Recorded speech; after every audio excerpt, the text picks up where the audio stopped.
So how exactly does one go about proving a likelihood of dilution? Now, we can imagine a couple of approaches. One is that we require there be something in the record to show that the harm that dilution law is designed to protect against has actually occurred in some way. Now, of course, that raises the question about how one proves that. Of course, that is insufficient under the statute, given that the law requires a likelihood of dilution and no longer requires proof of actual dilution. And so then what? Do we have some sort of multi-factor test, as we do with likelihood of confusion? Or perhaps, as we'll see, courts may take certain kinds of shortcuts. But of course, if they do, that seems to move the law into the direction of treating trademark rights almost as a form of property and further divorcing us from the idea of trademark law as a form of consumer protection. So, thinking about statutory factors, there actually are some in the statute, and it says that among the things a fact finder may consider is the similarity between the marks, the distinctiveness of the famous mark, the extent to which the owner of the famous mark engages in exclusive use of its mark, the degree of recognition of the famous mark, whether the defendant intended to create an association with a famous mark, and actual association between the marks. Now, are those factors useful? Mark similarity. What distinguishes between a similar mark that is going to cause dilution versus one that is not necessarily going to cause dilution? Recall from the example of Delta and American, there are any number of marks that are similar that are out there. The factors suggested by Congress actually accounts for that by saying that we ought to consider the extent to which the owner of the famous mark engages in its exclusive use. But again, we still have to answer the question, or it'd be nice if we could answer the question, of what separates situations in which we may have a mark use that may cause dilution versus one where it's just simply generic, so to speak, overlap between two marks that have similar features in them. If one is possible, how do we separate the situations from which coexistence is possible from those in which the coexistence would pose a threat to the distinctiveness of the famous mark? If we can't answer that question, it raises issues with the cause of action more generally. The distinctiveness of the famous mark. Well, it's already going to be distinctive insofar as it's become famous and recognizable. How do we determine what makes dilution particularly likely? The degree of recognition of the famous mark. Isn't that another way of saying fame?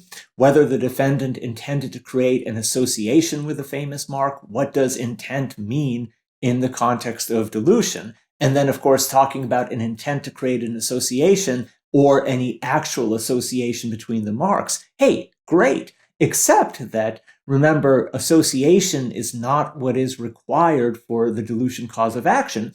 It's supposed to be an association that impairs the distinctiveness of the famous mark. Your mileage may vary, but that is not a list that seems to shed much light on the underlying legal question. And of course, a legal question on which the plaintiff bears the burden of proof as to whether or not dilution is likely. And Congress says, of course, this is not an exclusive list, thank goodness.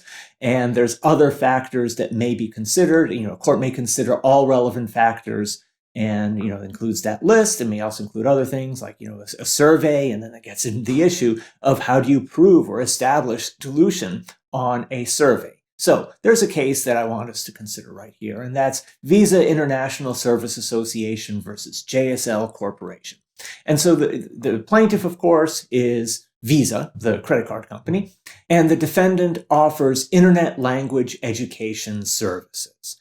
And is this likely to cause dilution? Do the statutory factors help here? And for the reasons I just kind of suggested, I don't think they do particularly, right? Mark similarity, distinctiveness of the Visa mark, well, it's famous. Does that mean it gets per se protection?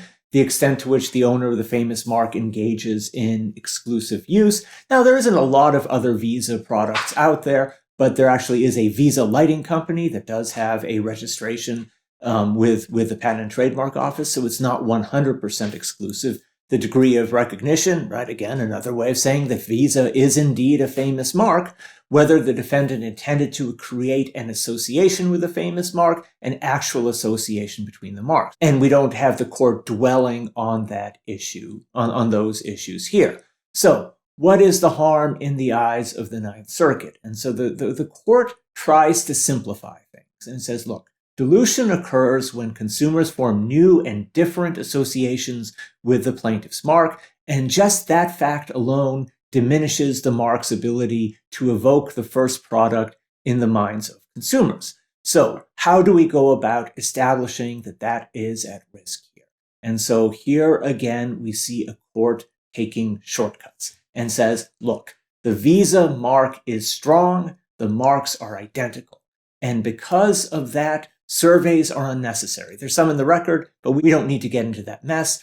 That is enough to make out a case for a likelihood of dilution on the part of Visa. Strong mark plus similarity.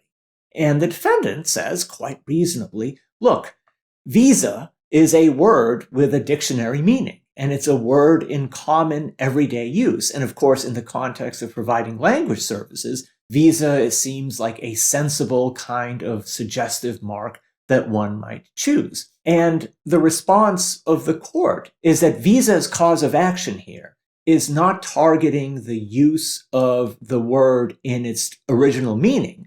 It's targeting the use of the word Visa, in this case, e-Visa is the mark, is targeting the use of Visa in a mark. And that is a critical distinction. And here, the problem of multiple associations is especially acute if we're dealing with a trademark use versus a non-trademark use. Do we know this is true? No, of course we don't know if that's true, but that is sort of the legal distinction here, given that we have a dictionary word, a Visa, and of course people are free to refer to getting visas, using visas, what have you. And so the court says, likewise, despite widespread use of the word Visa in its common English meaning, the introduction of the e-Visa mark to the marketplace means that there are now two products, and not just one, competing for association with that word. This is the quintessential harm addressed by anti-dilution law. So as we talked about in an earlier lecture, you have so many uses of the word American. There's so many meanings associated with it. And those aren't deemed, if you use the Visa court's approach, those aren't relevant. The things that's relevant are all the uses of American that are trademark in nature. Now, of course, in that case, in that hypothetical, there is no trademark cause of action, no dilution cause of action, because so many of these uses predated the creation of the dilution statute. And so again, it raises the question, if it isn't a problem for there to be both an American Airlines and an American Apparel and an American League, an American Broadcasting Company, what is the deep harm to Visa of there being an e-Visa language services? And the court says, we assume that's the case. And we don't take seriously the possibility, or at least there's nothing we can do about the fact that dictionary uses maybe blur as well. And so, of course, the likely impetus for this litigation on the part of Visa was because they want to engage in online offerings of credit card services, and the use of the term E, or putting an E before Visa to make e-Visa, is likely the kind of mark they want to have. It was more about getting the registration for e-Visa for themselves, not so much going after the defendant here. And so as things turned out, Visa now indeed hold the trademark registration for e-Visa. So what's the bottom line of this case? Similarity plus the strength of the plaintiff's mark plus the relatively exclusive trademark use on the part of the plaintiff, that in and of itself justifies summary judgment on the part of the plaintiff. Those factors create an assumption of association and an assumption that the association between the marks is likely to impair the distinctiveness of the famous mark. So the assumption is that an association in those circumstances where you have a strong mark with relatively exclusive use, that in and of itself is going to equal blurring. And so what can one say about that outcome? So it shouldn't surprise you from my tone that I think the dilution cause of action in these cases its use is kind of bogus and is targeting a harm that doesn't really exist. That said, Congress has made clear that dilution is a thing, and likelihood of dilution, however we define it, is something courts are there to police and do something about. One thing you can say about the outcome of cases like Visa is that however incoherent the dilution statute, the dilution cause of action may seem or may be, and of course, again, I'm being pejorative about this. If you think it's a valid approach to addressing a very real problem, I'm not here to tell you that you're wrong, and I'm just a guy who lectures about this stuff, and it doesn't really matter what I think. A real live Congress passed a law, and real live judges are implementing it, so fine. And so, however difficult it is to explain what dilution is and whether or not it actually occurs, as a lawyer, I could explain to a client what the import of a case like Visa is. I can't really tell my client that a particular trademark use is actually likely to dilute someone else's mark in the sense of actually lessening its distinctiveness. I can tell a client that if the marks are substantially similar and the plaintiff's mark is famous, then there is a very good chance that you are going to lose a dilution injunction if push comes to shove. And so you may therefore prefer to take some other kind of trademark or to not go there and risk an anti-dilution injunction. And so, I'm kind of two minds about a case like JSL. Given that Congress has made clear that this statute is to be treated as a real thing, I think there's something salutary about courts adopting standards that are, predictable and, allowing us to sort of punt the abstract questions of how exactly is a survey going to establish a likelihood of dilution. And so in this case, you actually see that happening. The court saying, look, we don't need to get into the complications of a survey, strong mark plus substantially exclusive use plus similarity, boom, we're done.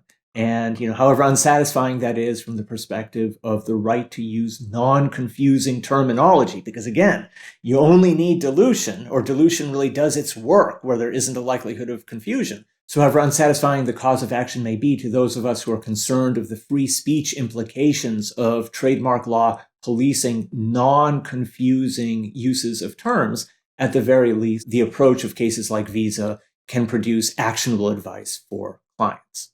Compare the result in Visa to a case like Louis Vuitton. And so in the Louis Vuitton case, the maker of the luxury products goes after Chewy Vuitton, a company that markets sort of a parody fake dog chew toy in the name of Chewy Vuitton.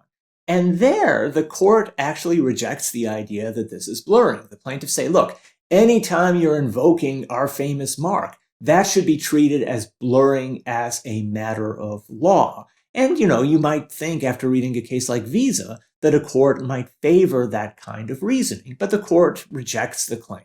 And so once again, we have this question about whether or not the factors set forth in the statute are remotely helpful. And so here, of course, we have an association. And not only do we have an association, but the association is intended, and the court acknowledges that. But it's an intended association, but it's a proper one, because what Chewy Vuitton is doing here is parodying the Louis Vuitton mark. And the panel says, well, maybe things were, even more similar. We could still possibly have blurring.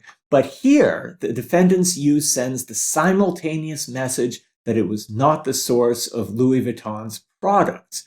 And so the idea that, the suggestion there is that the parody actually reinforces the distinctiveness of the brand and kind of gets to this idea that some uses that are purportedly diluting may actually be reinforcing of the strength and power of plaintiff marks. And so again, this leads, this is just another side of the confusion that comes up when we ponder the dilution cause of action.